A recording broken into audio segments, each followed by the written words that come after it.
नमस्कार मंडळी, कोडगुडू मराठी चॅनलवर तुमचं स्वागत आहे. आज आपण HTML मधील कलर्स, कमेंट्स आणि फेव आयकॉन अगदी सोप्या भाषेत समजून घेणार आहोत. चला तर, कलर्स HTML मध्ये रंग देण्यासाठी CSS मध्ये 4 मुख्य पद्धती आहेत.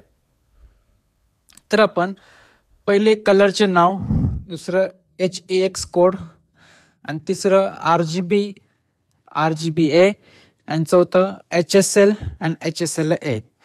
तर आपण फर्स्ट बघूया की कलर्सचे नेम. जसं की मी style is equal to colours red ही प्रॉपर्टीज दिली आणि रेड माझं कलरचे नेम आहे.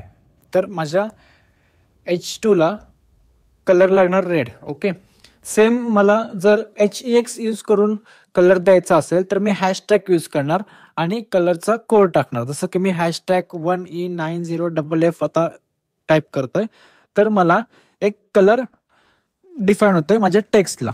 ओके, तर त्यानंतर मी जर RGB यूज केला किंवा RGBA यूज केला तर RGB मीन्स माझी रेड, ग्रीन आणि ब्ल्यू ची व्हॅल्यू. ओके, तर मी RGB मध्ये माझा रेडची व्हॅल्यू, ग्रीनची व्हॅल्यू आणि ब्ल्यूची व्हॅल्यू ह्या तिन्ही व्हॅल्यू मी मेन्शन केल्या तर मला एक कलर डिफाईन होणार. जसं की मी आता RGB मध्ये R ची व्हॅल्यू 34, G ची व्हॅल्यू 139 आणि B ची व्हॅल्यू 34 हे डिफाईन केला तर मला ग्रीन कलर येणार.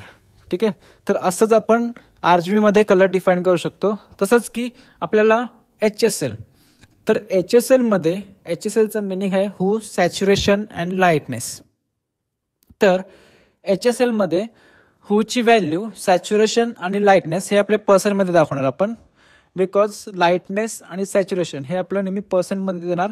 त्याचा एक सॅच्युरेशन आणि त्याची एक लाईटनिंग वाढवण्यासाठी किती ते आपण देऊ शकतो. फॉर एक्झाम्पल, मी आता HSL ची व्हॅल्यू 0 आणि सॅच्युरेशन 100% आणि लाईटनिंग त्याचे 50% करतोय, तर हा टेक्स्ट HSL ने लाल होणार. ठीक आहे, म्हणजे याची आपल्याला काहीतरी कलर व्हॅल्यू भेटणार, काहीतरी आपल्याला कलर भेटणार.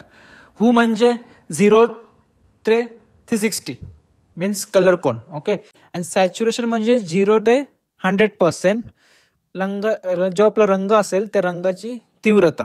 ओके, आणि आपलं लाईटनेस म्हणजे आपण black to 0% black and 100% white. So हे आपलं HSL होतं. त्यानंतर आपण बघणार आहोत की आपल्या HTML मध्ये कमेंट्स कसं देणार. तर आपल्याला HTML मध्ये कमेंट्स देण्यासाठी ओपनिंग टॅग आणि क्लोजिंग टॅग, जसं की less than and greater than sign. तर मी opening tag, exclamation mark and minus माझा जो आतमध्ये कंटेंट असणार तो, देन परत माझं hyphen and greater than sign. So हे आपलं कमेंट्स आहेत. त्याची शॉर्टकट कीज पण आहे कंट्रोल+/. कंट्रोल+/. तुम्ही केलं, ज्या कंटेंटवर तुम्हाला कमेंट करायचे त्या कंटेंटवर तुम्ही कंट्रोल+/. केलं तर तुमचे ऑटोमॅटिकली ते कमेंट्स होणार. तुम्हाला पूर्ण कमेंटचं कोड टाईप करायची गरज नाहीये. ओके, तर त्यानंतर आपण फेव आयकॉन बघणार. तर फेव आयकॉन म्हणजे काय? फेव आयकॉन म्हणजे ब्राउझर टॅबमध्ये दिसणारा छोटा आयकॉन, ज्यामुळे साईट प्रोफेशनल दिसते. जसं की आपल्या ब्राउझरला जे टायटल असतं आपल्या हेडमध्ये, त्या टायटलच्या साईडला जे आयकॉन दिसतं त्याला आपण फेव आयकॉन बोलतो. आणि फेव आयकॉन डिफाईन करण्यासाठी आपल्याला लिंक टॅगमध्ये डिफाईन करायला लागेल. जसं की टाईप त्याचा इमेज आणि त्याचं जो रिअल असेल तो आपला आयकॉन किंवा फेव आयकॉन आपण डिफाईन करू शकतो. ठीक आहे, असं आपण फेव आयकॉन डिफाईन करू आणि त्यानंतर आपलं ते ब्राउझरला दिसून येणार.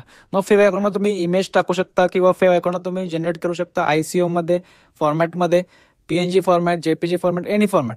तुमचा आयकॉन तिथे ब्राउझरला टायटलच्या साईडला दिसून येणार. ओके, तर आज आपण HTML मध्ये रंग देण्याचे सर्व मार्ग, जसं की नेम्स, HEX, RGB, HSL हे बघितलं. त्यानंतर आपण कमेंट्स आणि फेव आयकॉन हेही बघितलं. पुढच्या एपिसोडमध्ये आपण बघणार आहोत टेबल्स आणि लिस्ट. तर मंडळी, जर हा व्हिडिओ आवडला असेल तर लाईक, शेअर आणि सबस्क्राईब करायला विसरू नका. पुढच्या एपिसोडमध्ये आपण अजून HTML चे युजफुल टॉपिक शिकणार आहोत. तोपर्यंत कीप कोडिंग, कीप लर्निंग. जय महाराष्ट्र.